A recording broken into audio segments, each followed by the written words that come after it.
What is up, everybody, and welcome back to another episode of the Run It Up Podcast. I'm your host, Najee. You know, I got my guy with me today, Jalaal Sandy. We back. How you doing, bro? Only a week off, bro. We're doing all right. Only a week. But the finals are over. We have a champion. Draft season is right around the corner, and I'm locked in because I want to know if my team's gonna get Giannis. But other than that, we good, bro. Yeah, we good.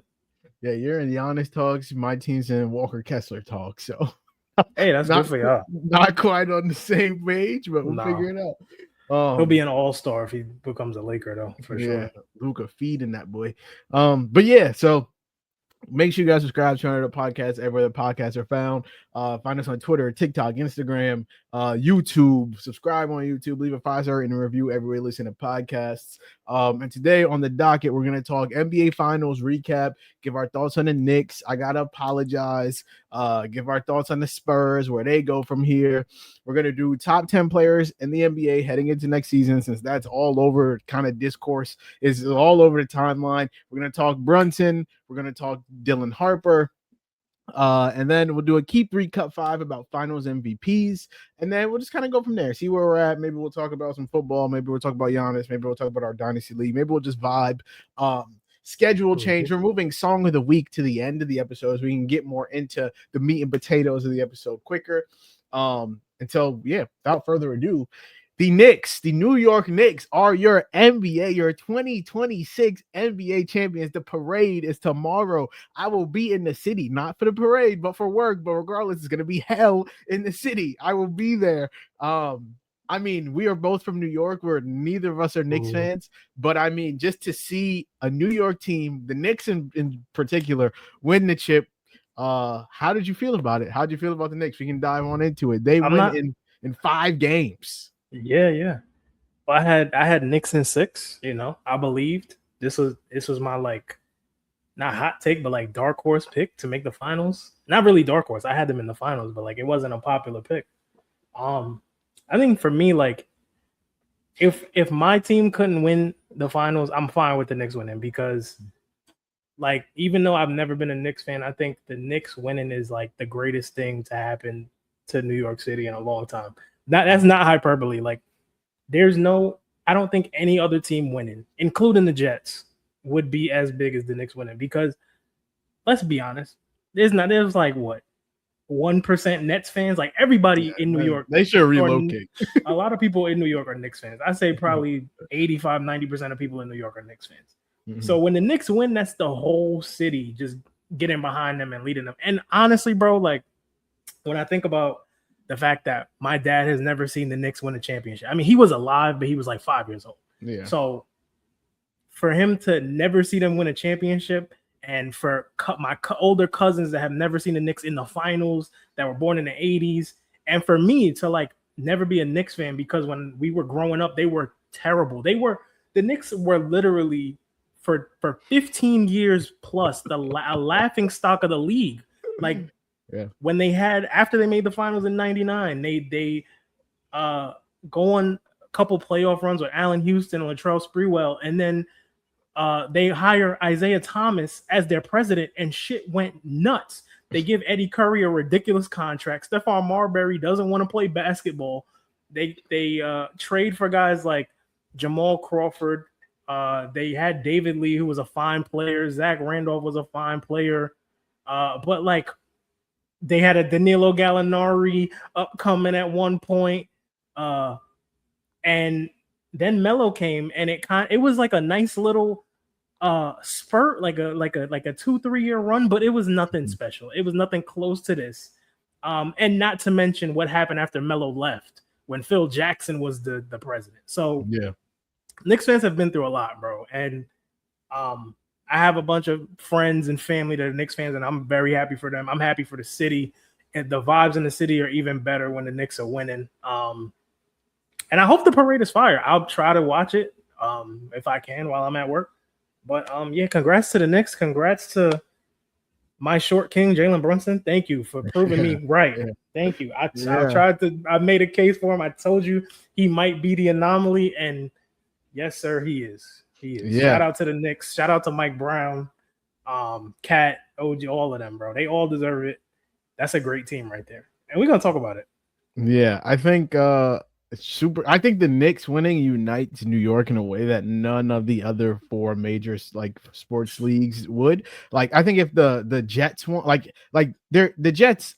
The Giants have a larger fan base, but like the Jets have like a diehard fan base, you know, like that. The NFL New York fandom is split in two, and the same way with the Mets and the Yankees. Like the Yankees, I think, are the more popular team, but like the Mets have a large fan base. They got a like, diehard fan base. They got a large fan base, so that is split. Also, the Rangers and Islanders also split, and so like I think the Knicks way more than any other, you know, like basketball team, they heavily outweigh the Nets in a way that, you know, the NFL, the MLB, and the NHL don't have in New York. So the Knicks really do unite New York as an entire city. They're New York's baby, bro. Like everybody loves the Knicks. Even I've never rooted for the Knicks, but I've never had a problem with them. Like the Knicks are always cool to me. Like when the Knicks are good, everybody's happy. So I'm cool with it. And so I do have to apologize, Knicks fans. I am going to apologize. Yeah. I am sorry. I'm going on mute. Knicks fans, I need to apologize. I was one of the people who said, I want to say, hey, many people said it, but I was one of the people that said that a small guard cannot be the best player on a championship winning team. And so I will say I was wrong. I will say that in order to be in order for a small guard to be the best player on a championship winning team, they have to be an all-time great guard. They have to be an Isaiah Thomas. They have to be a Stephen Curry. And apparently, they got to be a Jalen Brunson. I give it up. I bend the knee. Jalen Brunson is an all-time great small guard. I am sorry for doubting you. Knicks fans, Jalen Brunson fans, I was disrespectful on this pod. So I will apologize on this pod and make the respect be as loud. The apology is as loud as the disrespect. I'm sorry. Jalen Brunson is in all-time guard talks. He is one of the clutchest, if not the clutchest player in the NBA today. The Spurs gave up lead after lead, and the game script was the same. The Knicks stayed around. And in the last 5 minutes of every game, it did not matter because one team had Jalen Brunson and the other team didn't. And so I will say, Jalen Brunson, I tip my hat. You are in rare 45-point closeout game, half of your team points. That is rare air for you to be in. You are the clutchest player in the league right now. You're an all-time great small guard. And Knicks fans, you deserve this. I apologize. I am sorry. I was wrong. And so that's all I'll say. That's how I feel about it. If we now want to dig into how they won, what happened, then we definitely can. But I just had to get that off my chest because I did say I was disrespectful. I said they was going to lose to the Hawks. I said that a lot of shit was going to happen. I said they was going to lose in every round, damn near, other than versus the Sixers. I was even thinking about taking the Cavs. But we did not. I will say I was disrespectful, and I will say congratulations to the Knicks. Yeah. And so if we want to dive into how it happened, what it means for the Knicks going forward, I think this was not a overnight rebuild. This was seasons, a heartbreak upon a heartbreak to get to where they are now. It starts with, signing Brunson. He takes the discount. Wait, before that, bro. Yeah, we gotta give a shout out to the guy who the dynasty started after. Mr. Julius Randle. He put the Knicks back on the map low key. Like, I think Brunson came there in part because of Julius Randle. Like, Julius Randle had maybe his best season as a pro his first year on the Knicks, got them to the playoffs, and that was monumental at the time. Yeah. So shout out to Julius Randle never goes to the Knicks, I don't know. Dante DiVincenzo, shout out to him. Also, I feel like he could have been a big part of this team if they didn't have to give him up to get Cat. But hey, man, he has a ring already, so it's all good. He's already got a ring. He's good. So I feel like, listen, it starts with you find your guy. Luka goes down. Brunson shows the world that, hey, he could be a big time piece of a real playoff contributing winning team. Luka comes back, they lose, whatever. The Knicks say that's our guy. He goes to New York. They then trade for Josh Hart. They then get OG Anunoby. They then get Mikal Bridges. And then the final piece of it, let's go get Karl Anthony Towns. And it all comes together. They keep Tibbs for a little bit. They get him up out of there. They believe in Mitchell Robinson, keep him on the team. They get Jordan Clarkson in the offseason. They bring in Mike Brown, who people wrote off. De'Aaron Fox in particular, he got fired because De'Aaron Fox no longer believed in him. And so he doubled back for the Knicks to believe in him, come out, build this team around Jalen Brunson, just wing after wing after wing, defender after defender after defender, shooters. And from all areas, 3-level scorers all over the place. If Brunson don't got it going, OG, 70% true shooting, 23 points per game. One of the craziest final shots we have ever seen with the tip.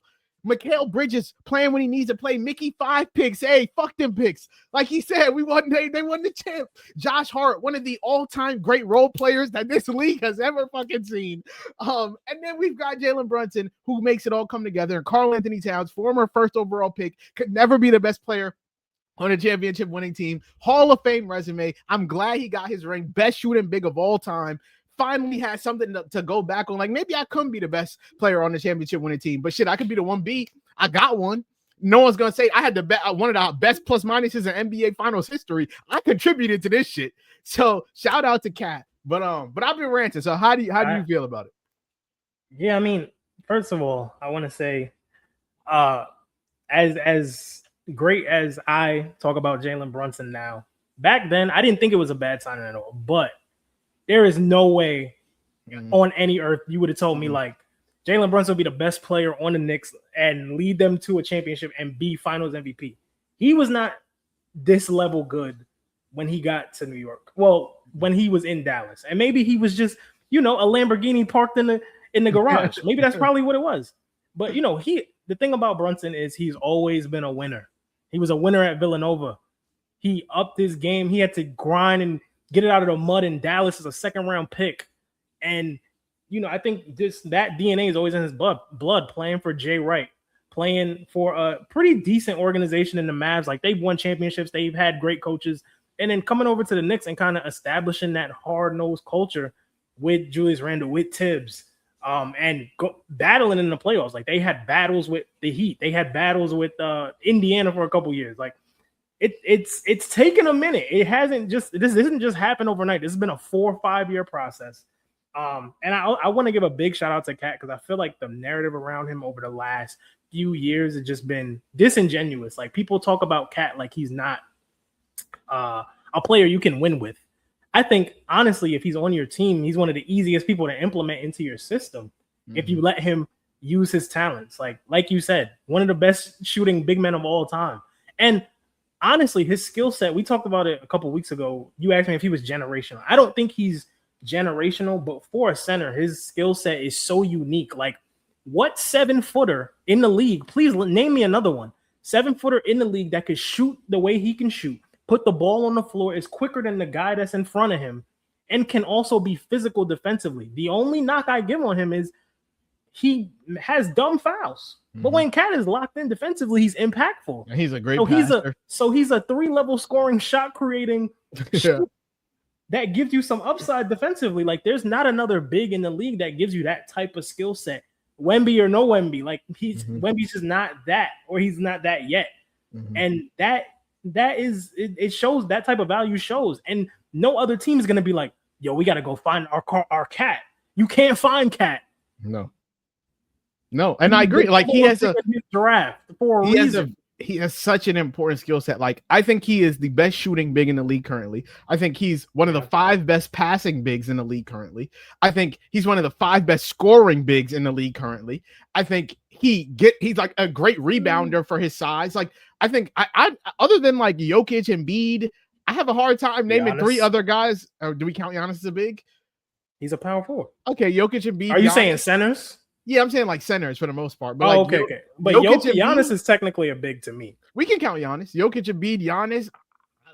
I feel like Cat is in there. I can't think of another big off the top of my head that's a better scorer, just pure scorer than Cat. If like he's given the ball and say, hey, save, like we need you to go for 30 tonight. I trust him to be able to do it. And so the Knicks didn't need him to do that often. They never needed him to do that. And to put him in the role that he was in, to be the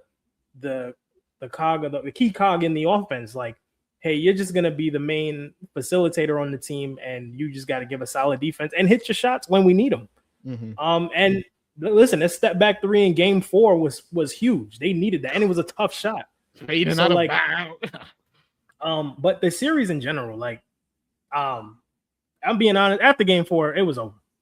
It was over. Yeah, I mean that's deflating. Like, even going down 0-2, I felt like the Spurs had it, like they could have easily won both games in New York. They showed it. Like, they did everything they needed to do to go up 29 in the first half of that game 4. They just don't know how to close. Like, they don't know. And I don't understand. I mean, I get it. You got a first-year head coach with a bunch of young dudes, and your vet is De'Aaron Fox. I get it. Yeah. But like, they have no when you closer, when you blow a lead like that, there's no coming back from. If I'm the Knicks and I just came back from 29, nothing scares me, bro. No. We just made history on y'all. And you think you being up 15 is gonna scare me? No. Hell no. And they had a lead in almost every game. They led by 14 every single game 1, 12 in game 2, 29 in game 4, 16 in game 5. Yeah. Like, double-digit leads in every single game. They had these leads, and they just didn't have a closer. Like, it was just so apparent. Like, they knew how they were going to play in the last 5 minutes of every game. Every game streak was exactly the same. The last 5 minutes, they are walking you down. Jalen Brunson is having the ball. On the other end, they didn't know what to do. Wemby went ghost in the second half of game 4 and game 5. His offensive bag was not there. He missed those 2 free throws. And then the guy who you want to be your closer, he lost it. He turned into a pumpkin. He can't play basketball no more. And then the last thing I'll say about the Knicks is that their fourth quarter, they had the best fourth quarter offense in the league the entire season. Their clutch time offense was number 1. And also, this playoff run for them is the historically and statistically the most dominant run in NBA history in terms of point differential. 2017 they're Warriors. Up there with 2017 Warriors and 2002 Lakers and the 96 Bulls. Like, this team is really, really good. And this is what I said when we made our predictions. Like, I think it was just a bad matchup. Like, and the Knicks have been this good. I mean, they showed hints of it throughout the season, but I felt like in the first round when they lost that game 3 to Atlanta, something clicked and they were like, all right, we're better than this team. Yeah. We're better than this team. We're not going to get bit by CJ McCollum. Yeah, like we can't get bit by CJ McCollum and Jalen Johnson. No disrespect, but the Knicks were just better than them on every facet of basketball, maybe except defense. But I think they were better than them on all facets. And we can get to the Spurs because we have to. You know, before we get to the Spurs. Go ahead. Before we get to the Spurs, I feel like Jalen Brunson career discourse has been very much so on my timeline. And so I wanted to ask you now. I wanted to ask you, you know how this goes. I'm going to say a player. No, I'm not. Yeah, it's a very calm list. It's a very calm list. Okay. Jalen Brunson now has a championship and a finals MVP. I'm going to say a player. You tell me if Jalen Brunson has a better career than the player I'm going to say. Currently? Yes. All right. Kyrie Irving. Ooh. Yeah, you said it was a calm list. This is not a calm list. Oh man. I'm gonna give Brunson a slight edge. I think Kyrie is one of the most talented guards to ever play basketball. But listen, it's something different about like being the guy on your team when you win. And we're just calling a spade a spade. Kyrie had Braun. He had, and granted, he played at a historic level in that 2016 finals. Yeah. But when you got Braun next to you, it makes things a little bit easier. And to also be fair to him, it took him a while to get back to the finals, but it was also as a second option to Luka. Yeah. So like Kyrie's great, top 75. But I think Brunson winning the chip kind of pushes him into that Kyrie Dame conversation. I think that's fair. Chris Paul. No. Nope.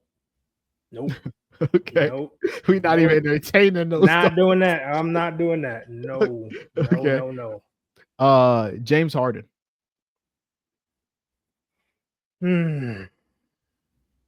Bucket, yes. Okay. I think so. Okay. I think so, yeah.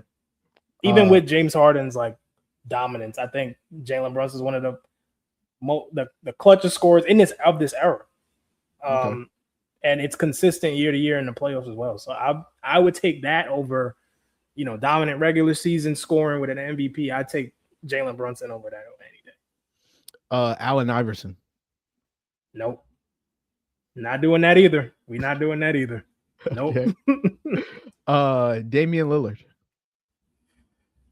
Yeah, if I put him over Kyrie, I gotta play him over Dame too. Russell Westbrook. Yeah, because I have Kyrie and Dame over Westbrook. Yeah. Luka Doncic. His resume? Career for career. Yeah. Even because you telling me like, am I saying Jalen Brunson's a better player than Luka currently? No, I'm just saying who has a better career. You say Brunson. I would say Brunson. Yeah. Okay. He's been an all NBA player for the last 3 years. He now has a championship and a Finals MVP. And Luka has 7 all NBAs? But 6. No, like nothing else to really bolster that. And granted, playing at a historically great level again, but the playoffs do matter. We gotta. This is the theme of this segment. Like the playoffs to me matter more than anything else. It's not the only thing, but it's the most important thing. 3 more for you, John Stockton. Huh? I think John Stockton's overrated, like historically, but I mean, I don't want to do that to Brunson. I'm gonna just say no, just to be fair, because like that's kind of crazy. But like, if I'm picking a point guard, if I'm picking a point guard on my team, I'm picking Brunson over John Stockton, respectfully. Yeah. Jason Kidd. No. And lastly, Isaiah Thomas.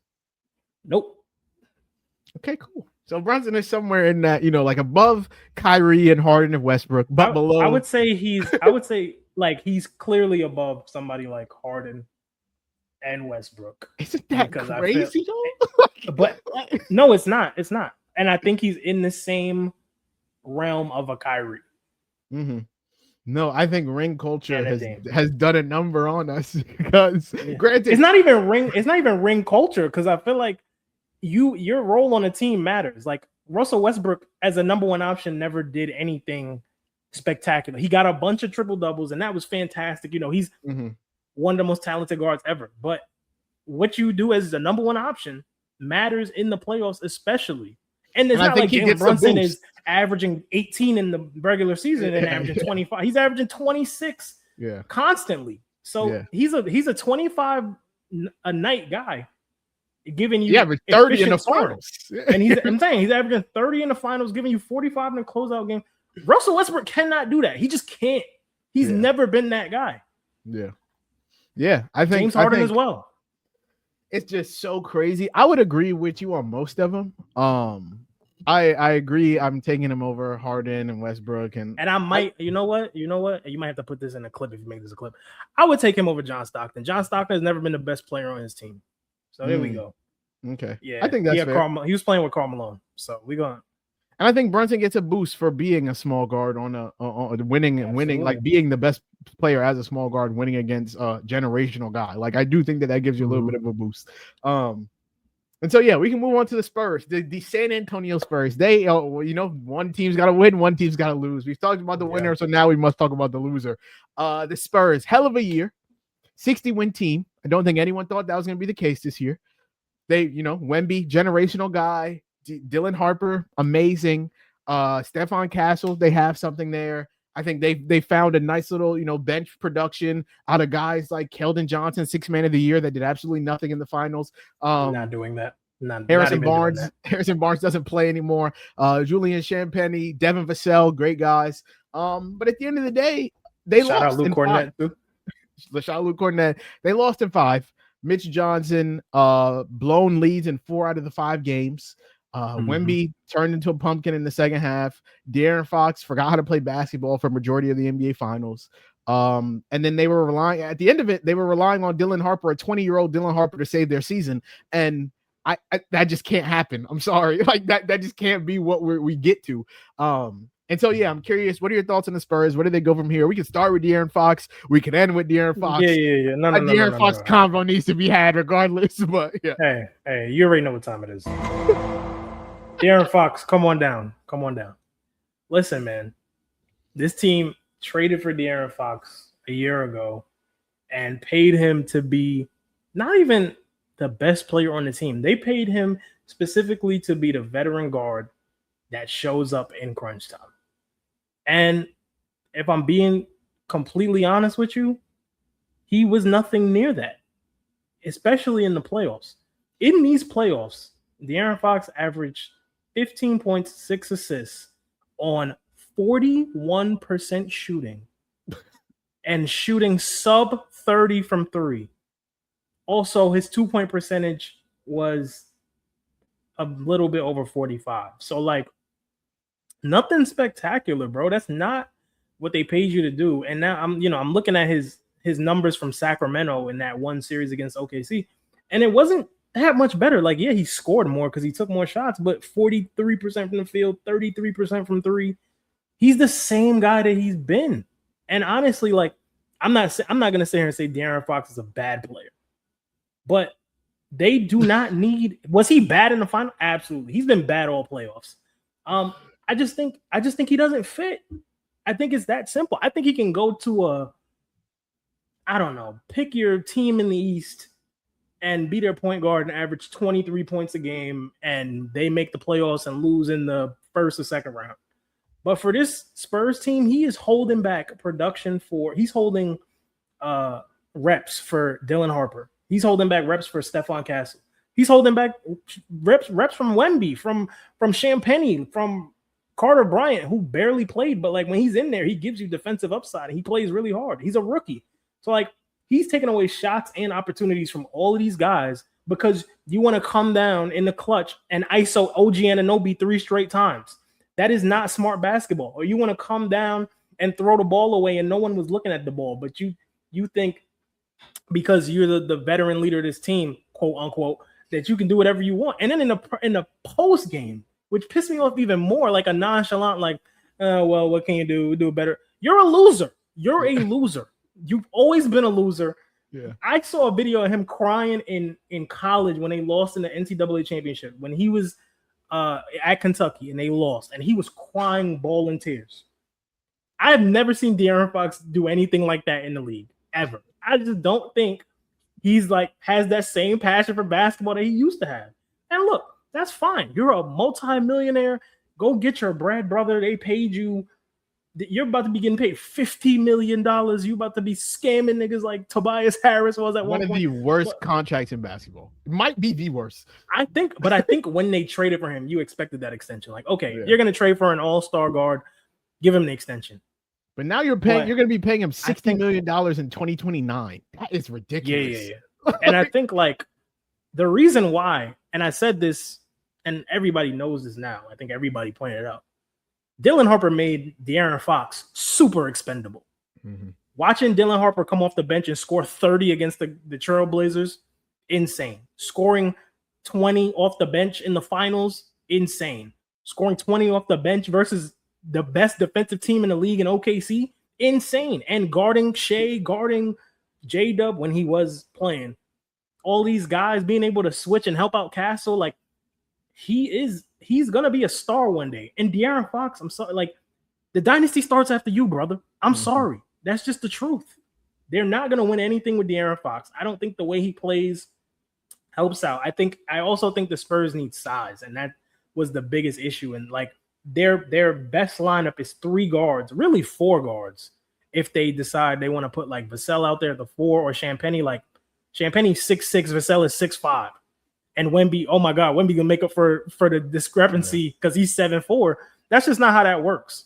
Like OG is a big dude, Mikal is a big dude, Josh Hart is short but plays bigger than he is, and then Cat is legit 7 feet. So, and then they can bring in Mitchell Robinson, and they can bring in they honestly don't have a big rotation, but they bring in Shamet, they bring in Alvarado, who had some nice little moments in there. And the Spurs, I think the lack of experience, bad coaching, bad execution, And just, I think they've got a little cocky. Like, I think them beating OKC was kind of their Super Bowl. Like, they felt like if they beat OKC, they could beat anybody. And I said, the Knicks standing over there, that's a different animal. That's not OKC. They play completely different. I think the Spurs built their team to beat OKC, which they did. But I also think it's fair to say, if Chet Holmgren played like a man, OKC would have been in the finals. The series went 7, and it took J-Dub continuously getting hurt, Chet averaging, 10 points a game, and Shea putting up 3 stinkers or maybe 4 stinkers for them to win a series. I'll say one thing about Wemby. Wemby's still a top 2-3 player to me. I think people are overblowing his finals performance. Yes, it was absolutely bad.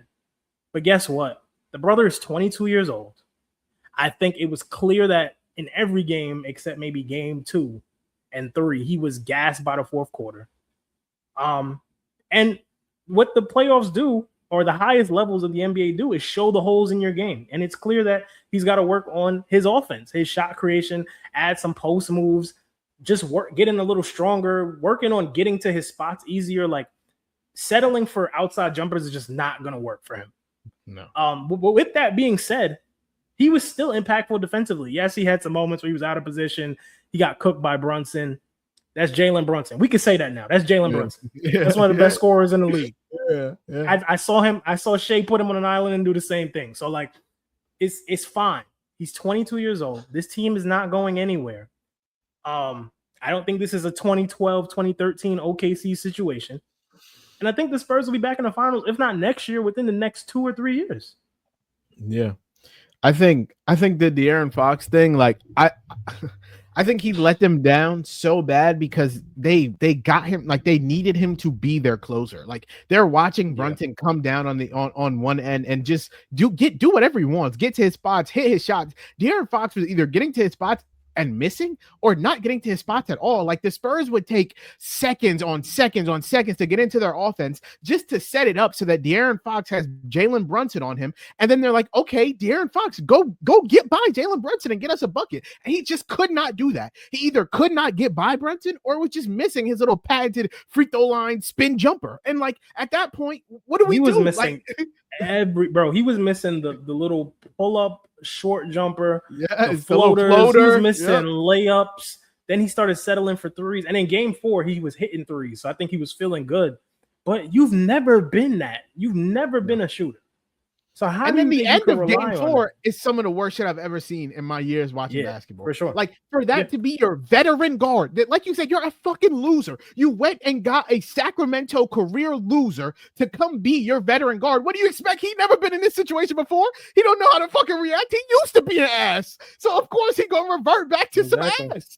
And so if anybody knows how De'Aaron Fox is gonna react, it's his former coach, Mike Brown. He got that. We know he gonna fuck this up.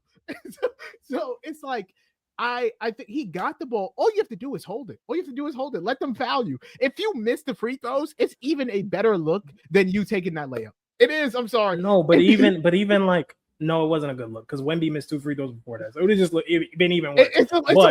Make the free throws. But he said after the game, I wanted to take the layup because he said, I thought I could outrun him. You ain't outran nobody the whole series because your hammy is messed up and it's been messed up all season.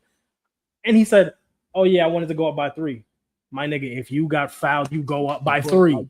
He's an 80% free. Well, in the playoffs, he was 70-ish%, but he's been around 75 to 80% his whole career. You can make 2 free throws. Even if you get fouled and you split them, the tip shot just tied the game.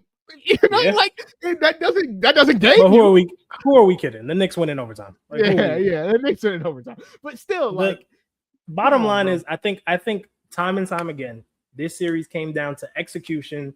And it's crazy how we watched the Spurs have so much poise against OKC, and then it just seamlessly went away out of nowhere. It just felt like they were on such a high. And Wemby alluded to it after game. I don't remember if it was game 1 or game 2, but being on such a high from the OKC series because that was the matchup of the year, that you kind of overlook what's in front of you, and now all of a sudden you just got punched in the mouth and you down 0-2. Yeah. And I think they truly just didn't. I'm not gonna say they didn't want to play, but like the same fire that I saw when they played OKC was not there. Like they did play hard for sure. Like they're a tough team. They're a young team. They got out and ran, but blowing 5 double-digit leads is unacceptable. I said this in our chat so many times. Like, there's no killer instinct. There's no like we're gonna put them down and they're going to stay down. Like real shit. Stephon Castle, the only real like dog. When I'm talking about real dog, that really like that three that he hit in what was that game 3 to stop it from going 3-0. And that late, that was like a deep ass 3 late shot clock. I feel like that was the point where they felt like, all right, we won.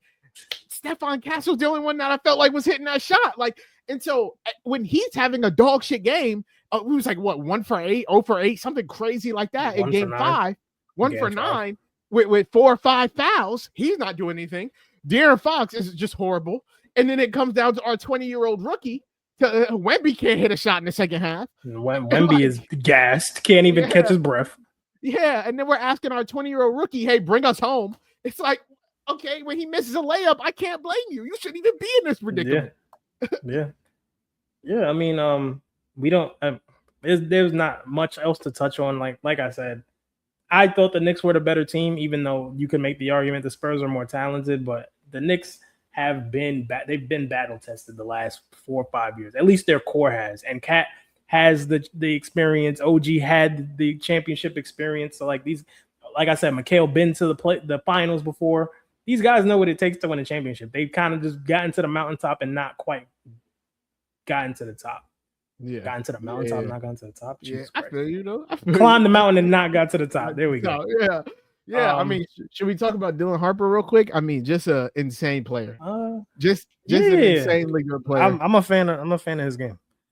You know, I got a sweet spot for the lefties, bro. Yeah, I'm a massive fan. I'm a massive Dylan Harper fan. People were like, we didn't know he was going to be this night. He was the number 2 pick. Maybe you didn't know he was number 2 pick. He was the best guard. For those of y'all that don't know, he's the best guard coming out of high school in his class, and he was the best guard in college basketball as a freshman. He was clearly the number 2 pick. Yeah. And the only reason he was the number 2 pick is because there might have been a generational dude in front of him at Cooper Flat. So come on. And so that in the same way I asked you about Brunson, I now want to ask you do an exercise with Dylan Harper. So I'm gonna say a player. You tell me if today Dylan Harper is a better basketball player. Well, actually, I'm gonna start that over. So cut it. I'm gonna say a player. You tell me who the better basketball player is right now today, Dylan Harper or the player I'm gonna name. So first up, Dylan Harper or Desmond Bane.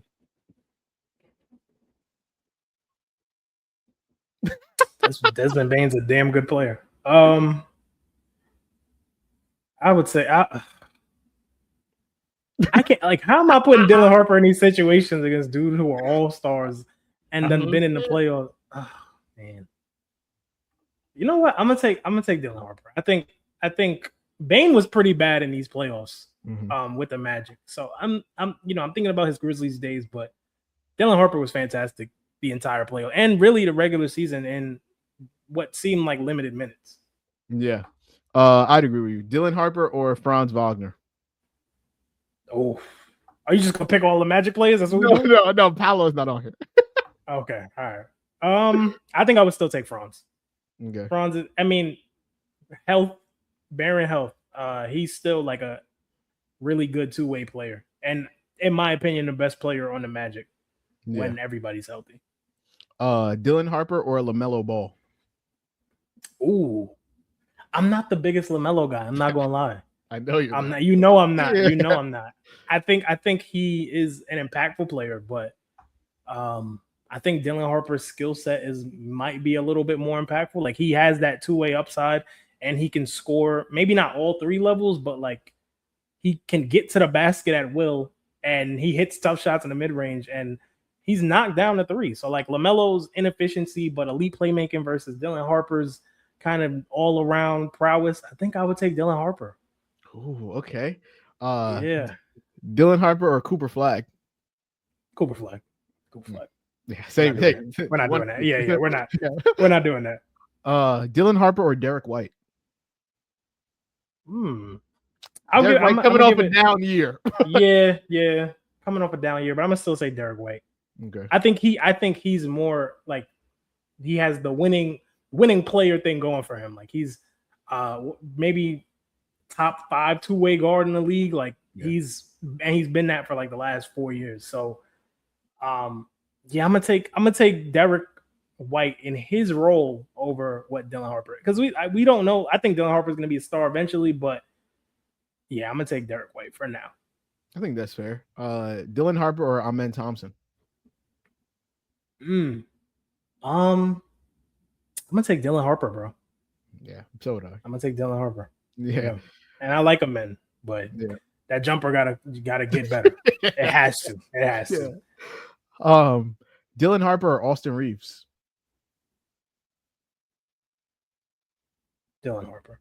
Oh, I think it's a fair conversation, brother. I watched Austin Reeves get.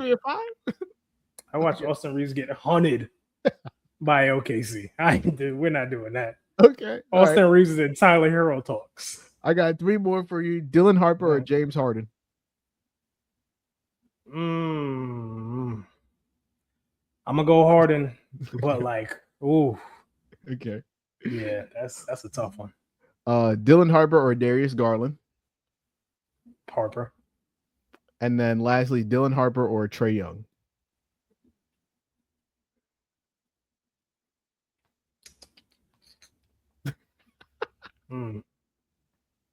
I ain't seen Trae Young play basketball in a minute. I'm not gonna lie. It's been a minute. Yeah. It's been a minute. Damn, bro, Trae is so bad defensively. I gotta go Dylan Harper.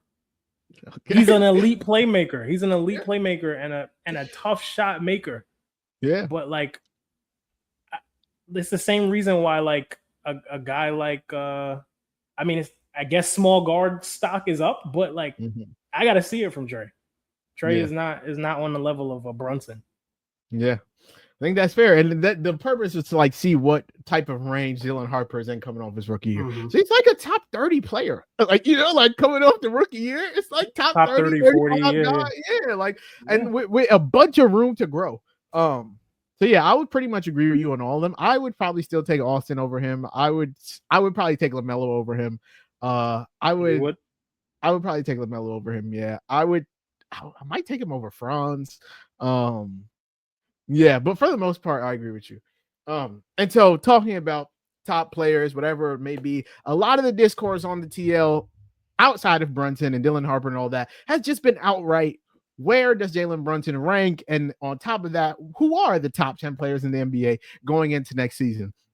And so that got us thinking in terms of ranking, in terms of everything. We're going to give our top 10 players heading into next season. So that is assuming health for absolutely everyone. Everyone comes into the season healthy. Who are the top 10 guys? So I'll start us off. For me, number 1, I have Victor Wembanyama, the best two-way player in the league currently. I think that deserves a spot at number 1. Number 2, Nikola Jokic. I think he's the best offensive hub in the entire NBA. That deserves a number 2 spot. Number 3, Luka Doncic. I think he's the best offensive player in the NBA. Number 4, Shai Gilgeous-Alexander. I couldn't drop him anywhere lower than 4, but I think Mr. Efficiency Man is not that efficient when it comes to the playoff time, so therefore you're dropping for me. Number 5, Giannis Antetokounmpo. He got his best two-way player chain snatched by Wemby, but that only drops you as low as 5, and honestly, we haven't seen Giannis really play a full season in a minute, so he could still be, Giannis could still be in best player in the world talks, so as far as I could drop him, is 5. Easily. Number 6, easily. Number 6, I have Jason Tatum. I think people give Jason Tatum a lot of shit. He's coming off the Achilles. He still has the record for most points ever scored in a Game 7. The man really has no weaknesses on the basketball court. He can dribble. He can rebound. He can shoot the 3. He can score from the mid-range. He can get to the basket. He can do pretty much everything. He can defend. He's a top 6 player in the world for me. Number 7, I have Anthony Edwards, another guy who can do pretty much everything. We're still waiting for that, oh my God, this might be the best player in the world leap to happen. Maybe that happens this year, but I have Anthony Edwards at 7. This is where people are going to start to bitch. I have Cade Cunningham at 8.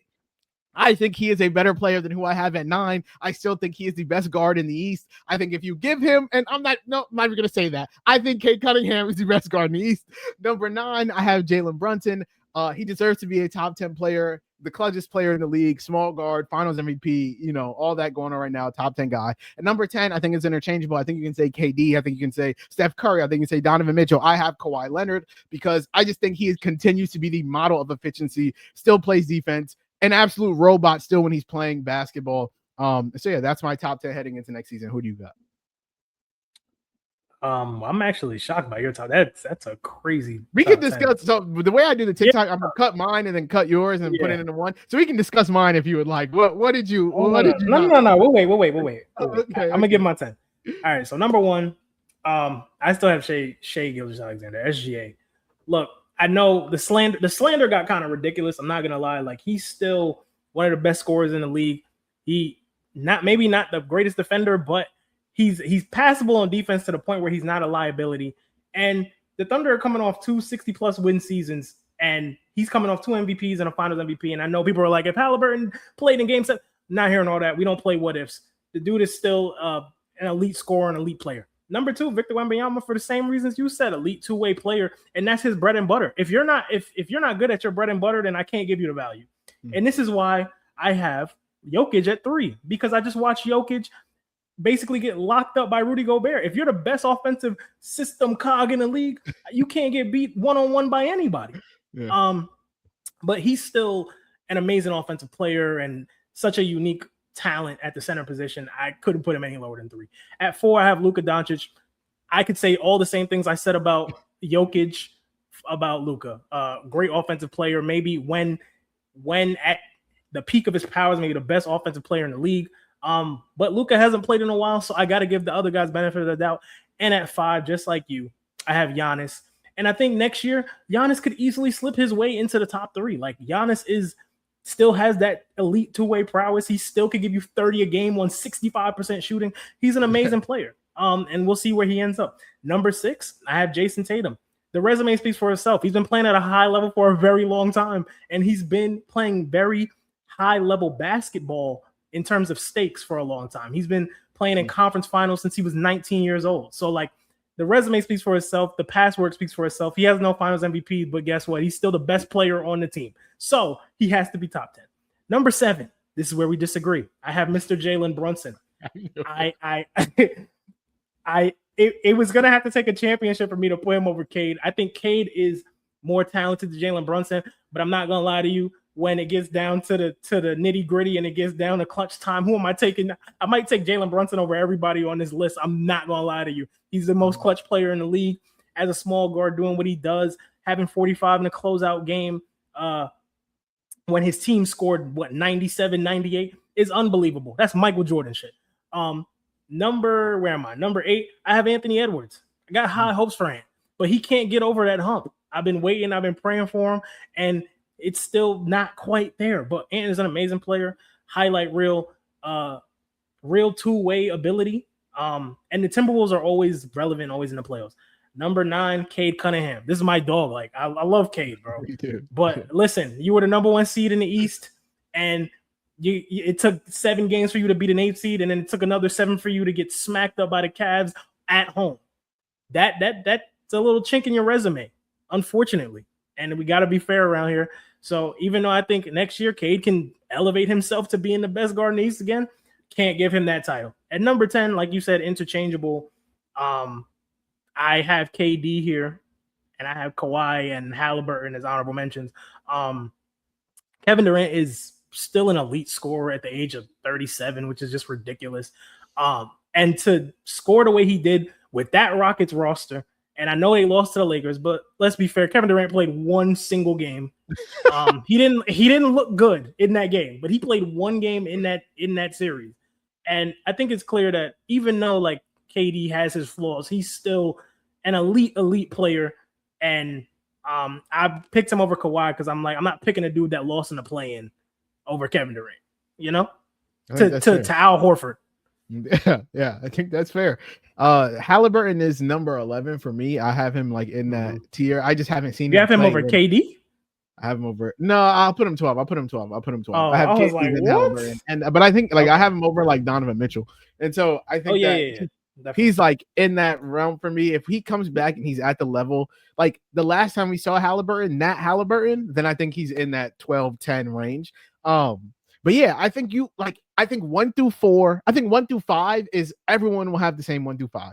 It's Wemby, it's Jokic, it's Luka, it's Shai, it's Giannis, whatever interchangeable antics you want to do, you can do it.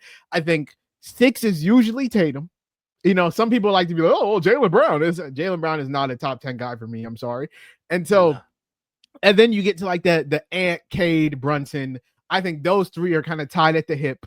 And you kind of pick and choose what you value more, what you want more, whose resume you're taking going into next year. For me, Brunson's at the bottom of that. I know that might sound crazy considering he's a Finals MVP, but that's just how I'm rocking right now. But yeah, I think that's a solid top 10 from both of us. Like, I don't think either of us said anything egregious. I think you dropping Shea to 4 is crazy. You think we drop it? You have a Shea agenda. We never addressed it. But I don't have a Shea agenda. I just Mr. Efficiency ain't Mr. Efficient.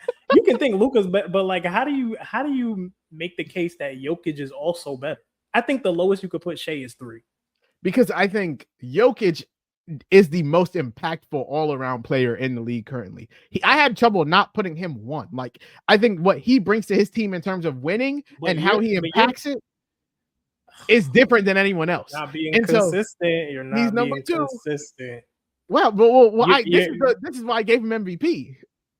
Yeah, but he wasn't MVP. He also, you're criticizing Shea for like not being as efficient as he is, but like Jokic wasn't either.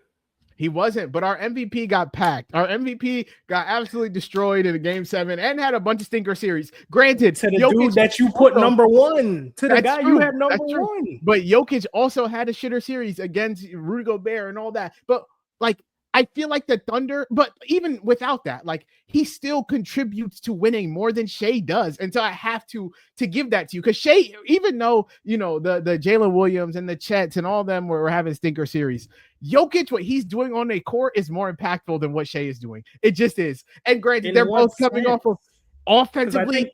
I think they're both as impactful doing different things. Like, their games are very different. I think what Shea is great at is as impactful. What is Shea great at? What is Shea great at, though? Scoring, shot creation.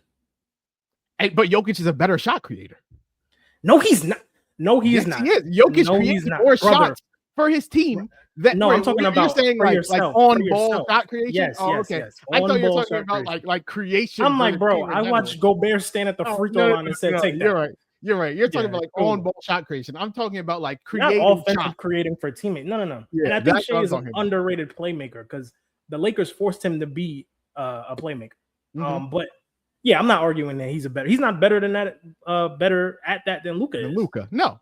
So that's what I'm saying. Like, but I think when you're such an elite on ball creator, it has an impact, especially in the playoffs. And granted, he has not been that like consistently. Mm-hmm. But I don't think Jokic has been the consistent guy that you're saying that he's been either. I'm not, but like if I'm saying, well, I think that Jokic had a better regular season than Shea. Like, I already thought that Jokic was better than Shea. He definitely, I'm saying I gave him my MVP. I think Jokic averaged a triple-double as a big. Sure. and won like what 7 less games than the Thunder, despite having a drastically less talented team. So I think that Jokic was already the better player. I wouldn't say drastically.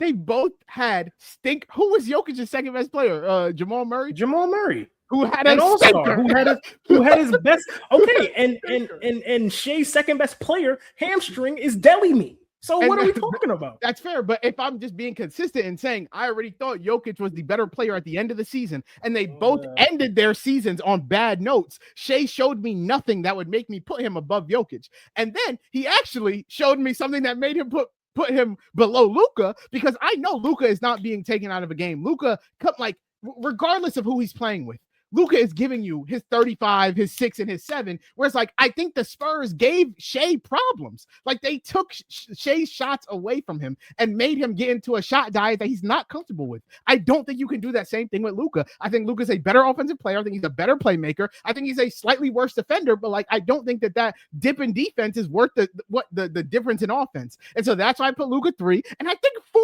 is fair for the nigga. Like, I'm not saying guy that just won 2 MVPs and won a title not too long ago.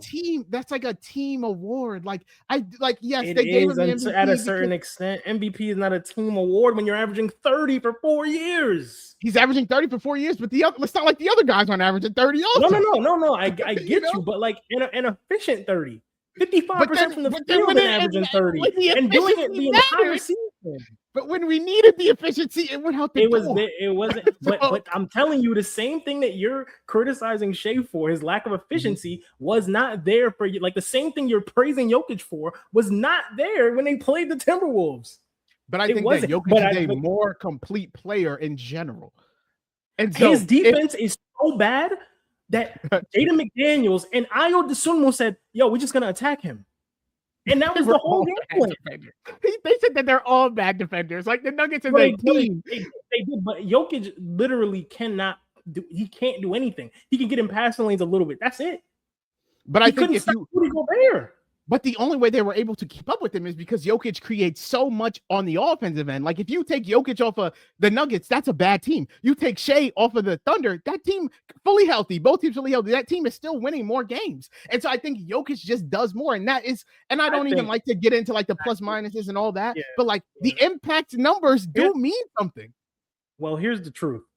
Any of these guys in the top 5, you take them off their team, none of them are making the playoffs. Maybe the Lakers. But Shea plays with the most talented team out of all these 5 guys. The Spurs said we're just gonna play them straight up, and nobody could create a shot except Shea. But that's because Jalen Williams was down, AJ Mitchell was down, and then Chet was, come on. Exactly. That's my point. But I'm saying back.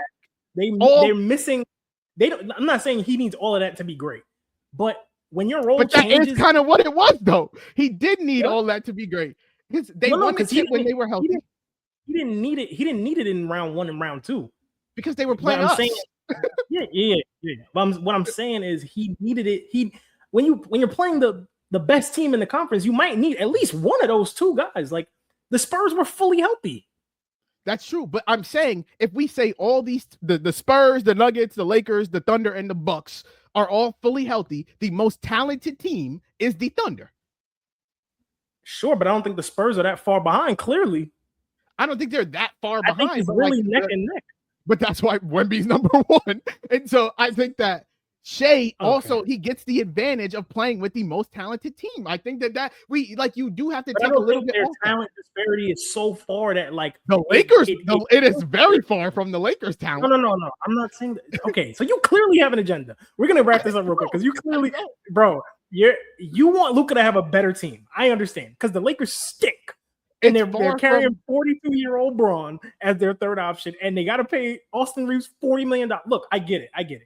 But you can't say that you can't criticize Shea for all of these things and not accept it for I get it.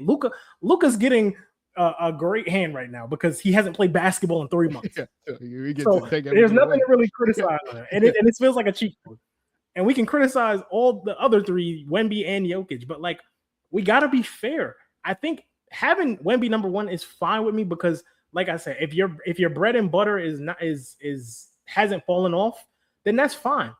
Mm-hmm. But I think the result of Shea's fall off was due to the fact that not only was he the only shot creator on the court, but the Spurs were pretty they showed all year that they're neck and neck with them in terms of talent.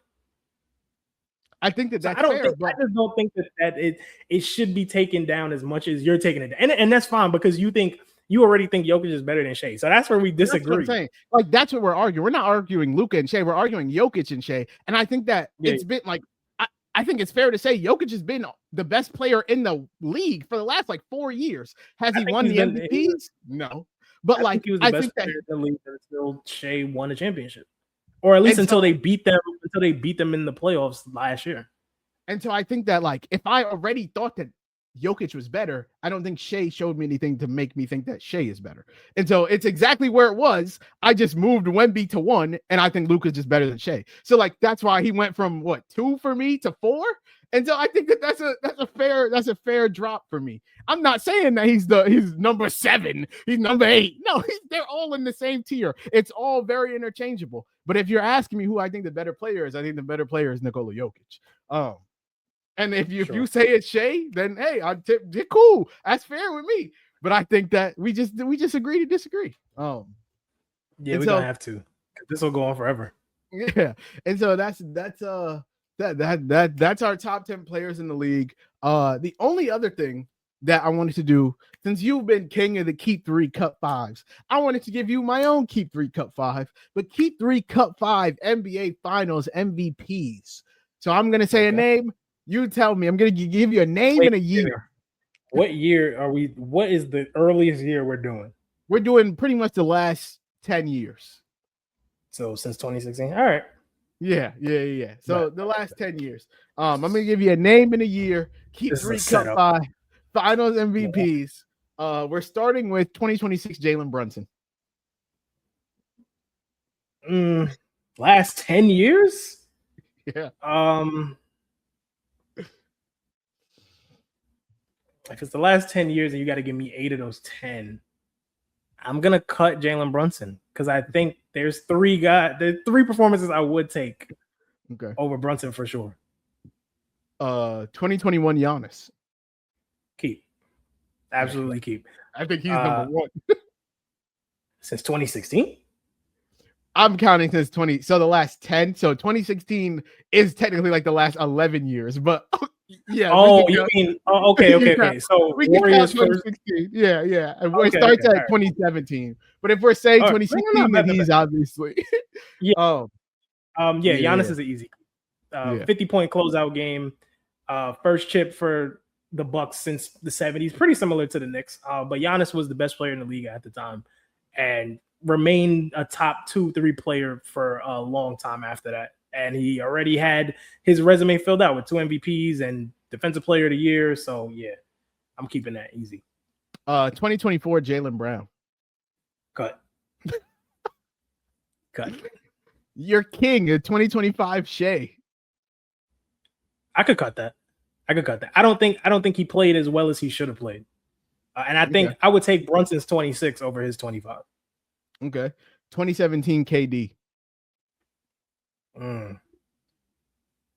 wish I had the numbers in front of me. This is year after the 3-1 comeback. Yeah. This is they won in 5?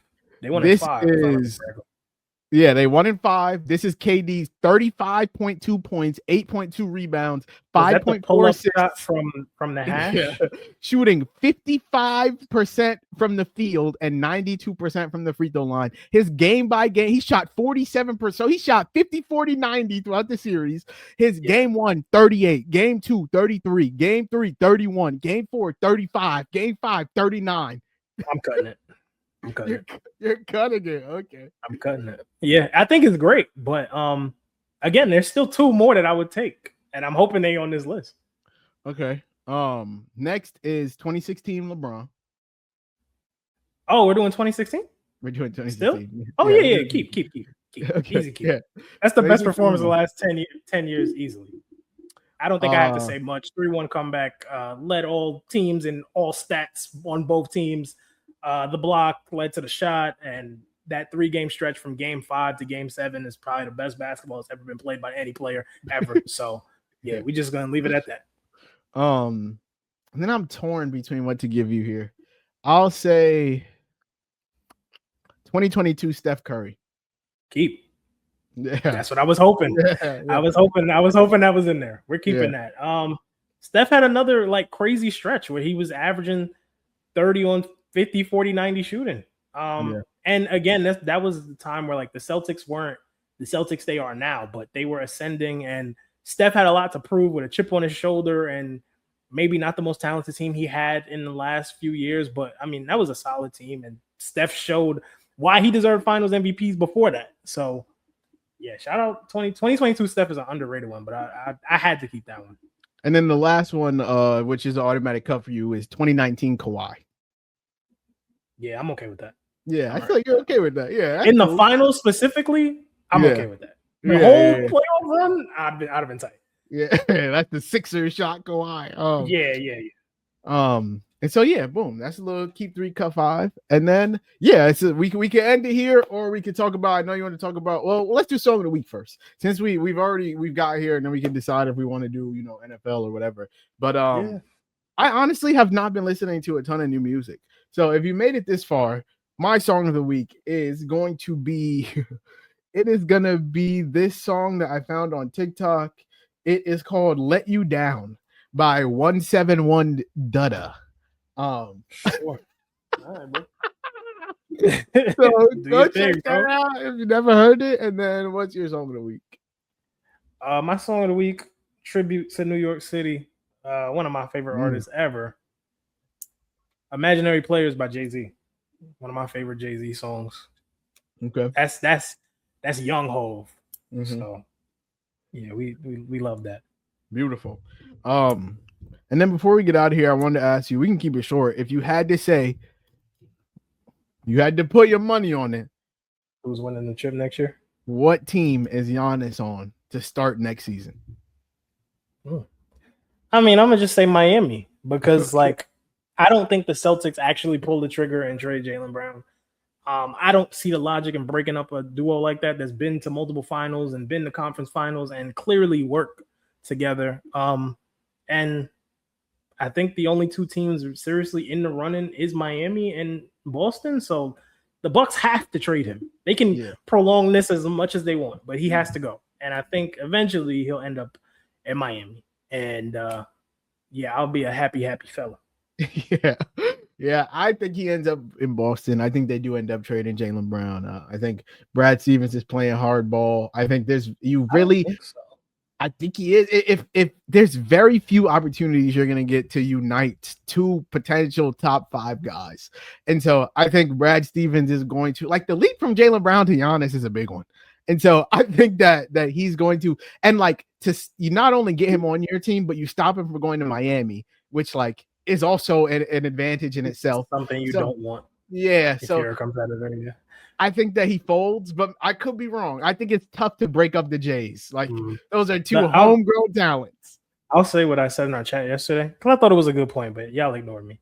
I don't remember the Celtics ever, when they made a big trade, it ever being spread throughout the news like it was gonna happen. Like when they traded for Kyrie, that was a shocker. When they traded for or when they signed like Al Horford back in the day and Gordon Hayward, like those big signings, but I don't think I think they were always in Gordon Hayward run-ins, but moving on, like Derek White was a surprise. Porzingis was a surprise. Drew Holiday, surprise. Like the Celtics don't operate in a way where it's like we're being aggressive and we're telling the media. Like they just move in silence, in secrecy. Yeah. And then you wake up and they didn't made a blockbuster trade. I don't buy them putting Jalen Brown out there like that. I think it's a result of the media trying to make Jalen Brown this person, like this weird person, which I mean, like everything he does is just overblown. Like him being a streamer is now a problem when it's like, brother, it's the summer. The season just finished. Let him do what he want to do. I think it's a result of like that I've been traded stream gonna get some numbers, boy. He ain't gonna be on stream. He ain't gonna be on stream. If he does get traded, his agent gonna be like, "Hey, you might have something big today." And then last question. So if you were Pat Riley and the Bucks said, "Yo, we'll get you honest, but you gotta come up with Bam," you do it? You don't. Because why would we? No, because why would we trade for Giannis and give you go from a top 30 player to a top 5 player? With what else? I don't know. I mean, he made some shit shake in Milwaukee. No, he didn't. He had an elite perimeter defender in Drew Holiday. At the time, Chris Middleton was playing at an elite level. Brook Lopez was an elite rim protector. Yeah. The part of the appeal is to have him play next to Bam. That's like defensively the best front court in the league. Yeah. So yeah, if they say Bam, what's the point? Yeah. I feel that. We'll be the Bucks. We'll be the Bucks of the Southeast. Like no different. I feel you. And yeah, did you want to talk about our dynasty draft? What It happened a while ago. Yeah, what did you have to say about it? Oh, I just wanted to know your thought. You had the most important pick of the whole. I had the 101. Yeah. In our dynasty draft, we've been going for what 4 or 5 years now. I want to say we've had a 5-year dynasty. I want to say this is year 5. Yeah, we've had a 5-year dynasty league on Sleeper. I have never won once, but I have the most total wins in the league. So I'm just like the Tough. Cavs. I'm the Donovan Mitchell Jazz. I'm the Paul George Kawhi Clippers. You're the Celtics before they got their ring in 24. Just winning a bunch of games, making great in the regular season, and it never matters. Jalaal won 2 years ago, I want to say. But I made a blockbuster this year. I traded Malik Neighbors for the 101, took Jeremiah Love to start the draft off. It was something I thought long and hard about. For context, I have JSN and Jamar Chase and Luther Burden already on my team, so I felt like I could afford to. And he has Josh Allen on his team, but decided to say Luther Burden. I was just giving no receivers though. Why I traded Neighbors? So I traded Neighbors, hoping that Luther Burden takes a leap. I already have JSN and Jamar. My running back room was not great. We had Kenneth Walker, who thankfully went to the Chiefs, and we had Josh Jacobs and Javonte Williams. And I want to say I traded for one other person, but those are my three. So I feel like I needed a traded for Kyle Pitts. I gave you Kyle Pitts. Traded for Kyle Pitts at tight end, but we have Tyler Warren at tight end already. So Kyle Pitts is the backup. We have Josh Allen at QB, Tyler Shuck at QB too. Traded for Brian Thomas. Traded for Brian Thomas. Well, what you did was you traded for the 106 in the draft. Traded for Jadarian Price. Traded Jalen Waddle for Jadarian Price. And then traded Jadarian Price for Brian Thomas because I felt like we were weak at receiver at that point. And so now my starting lineup is Josh Allen, Jeremiah Love, Kenneth Walker, JSN, Jamar, Tyler Warren. It's 2 flexes, so I have Javonte and Josh Jacobs in the flex, and then Tyler Shuck at QB2. Me and Jalaal were in very, very deep talks for me to trade for Patrick Mahomes. We never were able to actually get anything going. I mean, we got something going. We had framework. We were like, it was like a trade where like Shams would tweet, the Celtics and the Lakers are finalizing a trade that sends Patrick Mahomes to you feel me? But we just didn't get to the finish line, and he ended up moving him somewhere else. So that's been my dynasty offseason. The complications. Oh man, I've had a hell of an offseason, haven't I?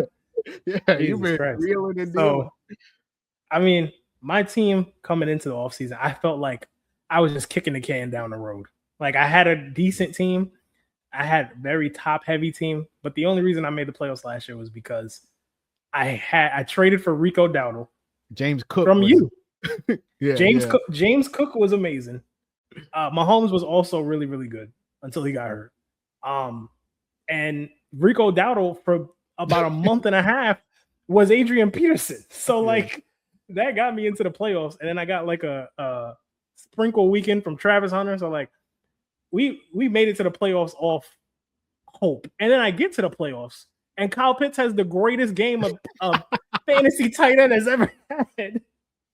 But my team is beaten and battered. Like CeeDee Lamb was hurt all year. Patrick Mahomes out with an ACL. Jordan Love gets a concussion. Mm-hmm. This all happens in like a span of like 3 weeks. So I lose by like 10 to the best team in the league. I could have damn near won the chip again with a shitty team. But I felt like I was just kicking the can down the road. And eventually I had to make some shit shake. So my first trade of the offseason, a trade that I've been slaughtered for since I made the trade. I traded James Cook and Alec Pierce for Quinshon Judkins, a 28 first. I think Matthew Golden was in there. And I got 2 seconds on top of it as well. Flipped one of those seconds for a 27 second, which if you don't know, a 27 class is supposed to be ridiculous. But that was the first trade of the season. Unfortunately, I traded him to the guy who just won a chip. But I'm going to be honest, like, I don't give a fuck. I don't give a fuck. Yeah, you got to worry about you know? I got to do me. I got to do me. And then I think I gave you Kyle Pitts, which was fine deal, whatever. I got Christian Watson and a pick back, whatever. And people sort of got this idea that, oh, he just wants to trade for Packers. No, sir. Because what I did next, I traded CeeDee Lamb. This was the hardest thing for me to do because I love me some CeeDee Lamb. He's my favorite receiver in the league. But I had to do it. I couldn't risk him coming back and getting his chain snatched by George Pickens again. Because for fantasy, that's terrible, even though I think they both can get like 1,000 yards. So I traded CeeDee Lamb for what ended up being Jordan Tyson, KC Concepcion, and a top 4 guaranteed 2027 pick, which I'm hoping ends up being Jeremiah Smith. Because if it's Jeremiah Smith, we cooking. We good. We good. Yeah. But if it's not, hopefully it's Arch Manning. I don't care. As long as it's in top 2, I'm good. Yeah, and the furthest it could go is 4. Like the worst you can do is 4. You know, the worst I could do is like what was Ahmad Hardy or Cam Coleman or something. I'm good. I'm good. And then the final piece to drop, my king, the guy who I drafted number 2 overall in our startup draft, Mr. Patrick Mahomes. Yeah, we almost had a deal. But I couldn't give up on Luther Burden though. You were trying to, you were trying to scheme your way into tricking me, and I was like, you know what, I can't do this. So I ended up trading him for Ted McMillan, CJ Stroud, and a very, very distant first, but a first that I think will be very valuable by the time it gets here. And yeah, now my starting lineup is good God. Jordan Love, who was my second quarterback last year, Quinshon Judkins. My running back room is absolutely god awful. So my running back 2 at the moment is Kyle Monangai. But I have Jordan Tyson, Casey Concepcion, Harold Fannin, Aronde Gadsden, Ted McMillan, CJ Stroud, and then a bunch of guys on the bench that's like, they might break out, they might not, like Omar Cooper, Jaden Knoll, Travis Hunter. We praying to the football gods. Just a bunch of blind shots. And in the draft, like I said, I traded for CeeDee Lamb the day before the draft. So I ended up drafting Jordan Tyson and Casey Concepcion. And I traded, I forgot to say, I also traded Zay Flowers for the 109, Zay Flowers and Anthony Richardson for the 109 and 2/3. I think that was a win for me. I ended up drafting Omar Cooper with that pick. Then I get to the second round, and this is where I traded Malik Willis. Early in the I traded damn near my entire team. I traded Malik Willis, and one of the picks I got back was my second round pick. And I'm sitting there and I'm like, I don't like anybody here, so I'm gonna just take Ty Simpson. Took Ty Simpson. He's gonna sit in my taxi all year. We good, and hopefully he develops behind Stafford, and Stafford's not playing until he's 45. And then I think my next pick I traded away and got a 27 and drafted some bum ass nigga after that. But yeah. That's my team. I think we are clearly on 2 opposite sides of the spectrum. I think you will not stop trading first round picks until you win a championship. I gotta win one. I gotta win one. I won't be able to sleep that night. And I am trying to rebuild and win another one before you win your first. So yeah, let's see what happens. I feel that. I think by 2028, I could be a force to be reckoned with. I could have 2 top 4 picks. Next year.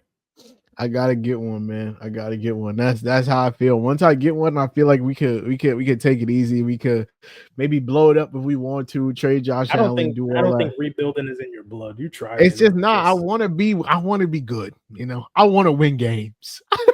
that just is what it is.